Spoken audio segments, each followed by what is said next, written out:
Bonjour, cette vidéo s'adresse à des élèves de première technologie qui portent sur les suites et on fera un problème type épreuve commune. Alors l'exercice est le suivant, donc deux amis A et B débutent dans deux entreprises différentes. Au 1er janvier de l'année 2019, A et B ont tous les deux un salaire mensuel de 1500 euros. Premièrement, le montant du salaire mensuel de A augmente chaque année au 1er janvier de 35 euros. Son montant en euros pour l'année 2019 plus N est modélisé par le terme de rang N de la suite qu'on va nommer AN, du premier terme à 0, qui est égal donc à 1500. Petit a, il faudra calculer le salaire mensuel de A en 2020 puis en 2021. Petit b, exprimer A indice N plus 1 en fonction de AN. Quelle est la nature de la suite AN? Alors ça, ce sont des questions classiques, pas très compliquées, c'est des questions quasiment de cours que j'espère que je saurai répondre. Deuxièmement, le montant du salaire mensuel de B augmente chaque année au 1er janvier de 2,5%. Son montant en euros pour l'année 2019 plus N est modélisé par le terme de rang N de la suite Bn, de premier terme B0 égale 1500. Petit a, calculer le salaire mensuel de B en 2020, puis en 2021.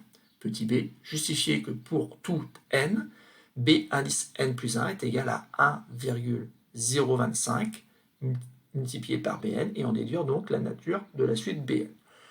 Petit c, enfin, une question un peu moins simple, on considère l'algorithme écrit en Python ci-contre. Donner le contenu de la variable n après exécution de l'algorithme et interpréter le résultat dans le contexte de l'exercice. Voilà, je vous conseille maintenant d'appuyer sur pause, d'essayer de répondre aux diverses consignes de cet exercice afin de vérifier que vous avez bien compris la notion de suite. Donc passons à la correction de ce petit exercice qui n'est pas très compliqué puisque dans un premier temps on demande de calculer le salaire mensuel de A en 2020. Or on sait que son salaire au départ était 1500 euros et surtout qu'il augmente de 35 euros tous les ans. Donc assez rapidement on voit que finalement pour avoir le salaire en 2020, et ben on va tout simplement prendre 1500 du coup et ajouter 35. Et tout ça, bien sûr, ça va faire 1535. Ok. Bon, puis ce qui serait bien aussi, c'est de faire le lien avec la suite que l'on va construire ici. En fait, ici, ça correspond tout simplement à la valeur du terme A1. En effet, A1 correspond au salaire pour l'année 2019 plus 1. Autrement dit, pour l'année 2020. Et bien sûr, on fait le même raisonnement pour l'année 2021. Alors pour l'année 2021, le terme qui correspond pour la suite, c'est le terme A2. En effet, ici, si vous mettez n égale 2, ça fait bien 2021. Et cette valeur-là, eh ben, on va l'obtenir tout simplement en prenant le salaire de l'année 2020, 1535, et on va rajouter les 35 euros d'augmentation annuelle. Et on obtient bien sûr assez rapidement 1570. Donc il suffit plus maintenant de faire la phrase réponse. Le salaire mensuel de A en 2001 est de 1535 et en 2021, 1570 euros. Alors maintenant, exprimer donc le terme de rang n plus 1 en fonction du terme de rang n. Alors, il suffit de comprendre un petit peu les petits calculs qu'on a fait au petit a, où ici, à chaque fois, on a pris le terme précédent et on lui a rajouté 35.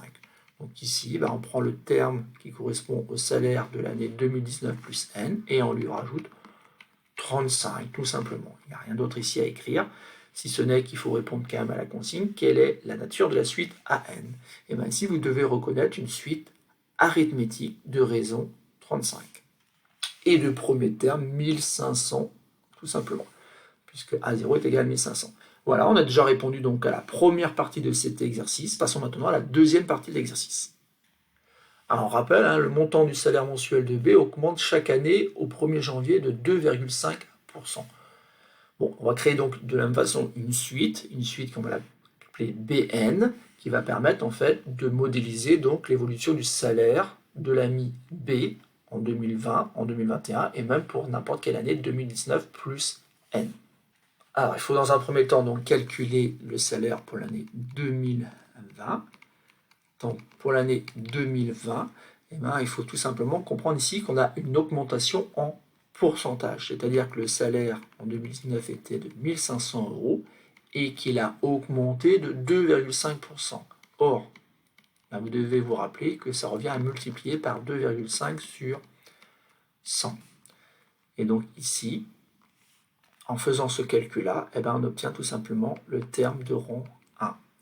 Donc en 2020, eh ben, le salaire, on l'obtient en faisant 1500 multiplié par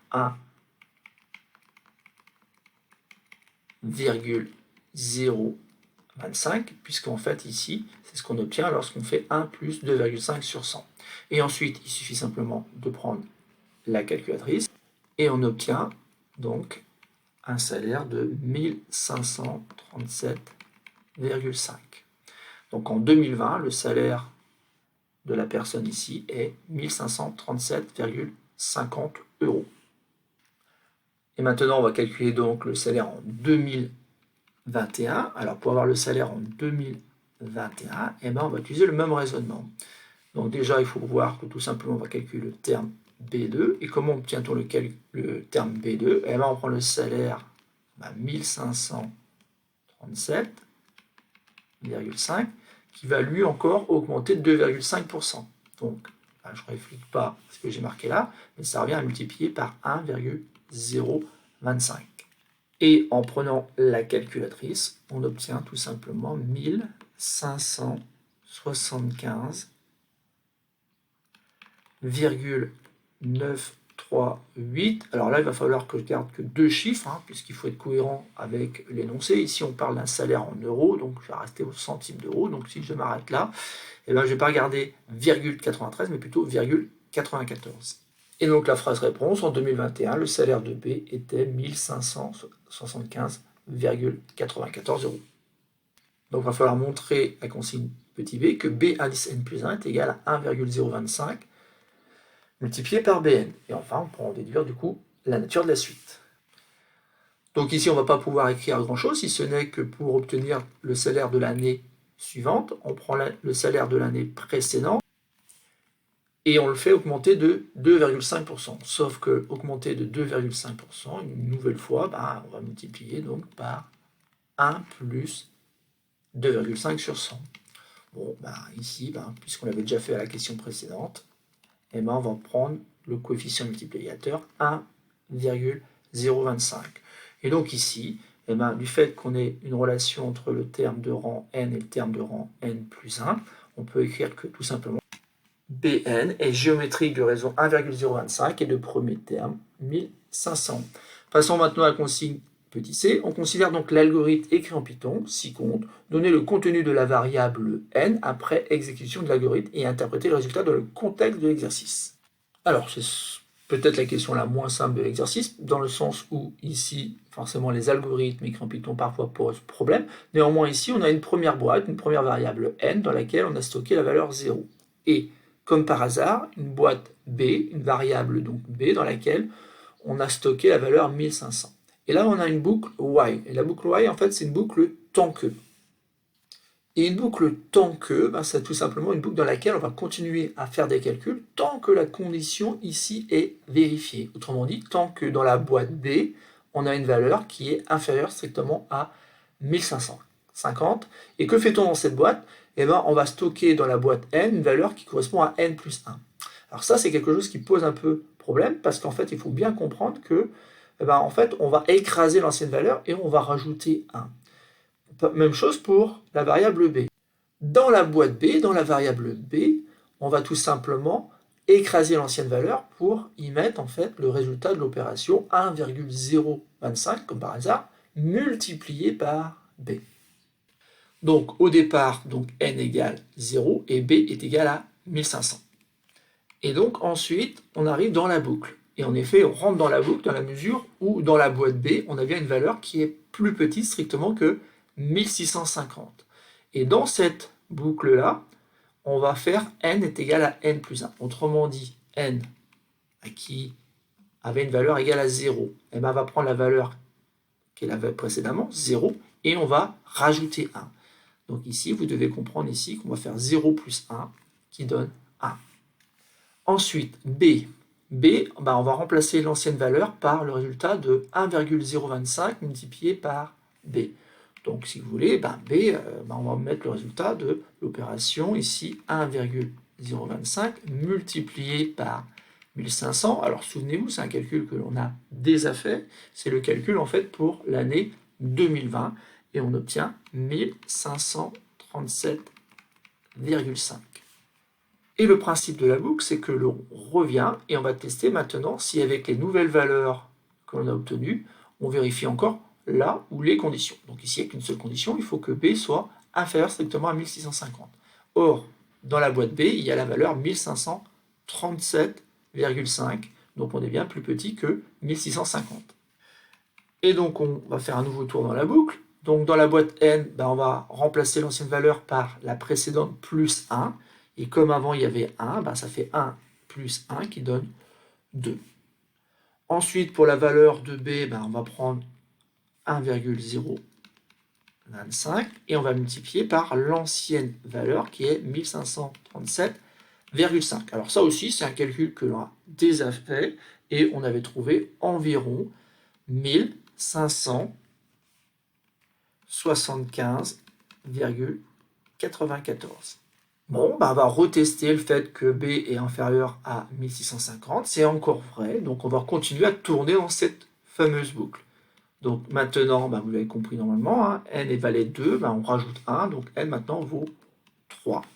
Pour B, B, on va obtenir donc dans la boîte B une nouvelle valeur qui va correspondre à la précédente, multipliée par 1,025.